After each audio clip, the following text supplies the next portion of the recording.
ইব্রাহিম আলাইহিস সালাম একবার আজরাইলকে বলছিল, মালাকুল মউত আজরাইল, নাফরমানের জান কবজ করবার সময় তুমি যেই চেহারাটা হয় তোমার, ওটা আমার একটু দেখাও। মালাকুল মউত আজরাইল বলছিল, হে আল্লাহর নবী, কসম আপনি এটা দেখতে চাইেন না, আপনি সহ্য করতে পারতেন না।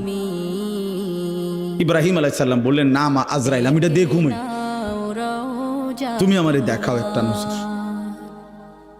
মালাকুল মউত আজরাইল কোন পাপী ব্যক্তির জান কবজের সময় যেই বিভৎস কুৎসিত আকৃতি ধারণ করে, আল্লাহর কসম ওই আকৃতি যখন ধারণ করছেন ইব্রাহিমের সামনে, ইব্রাহিম নবী সাল্লাল্লাহু আলাইহিস সালাম একটা চিৎকার মাইরা বেহুশ হয়ে গেছে।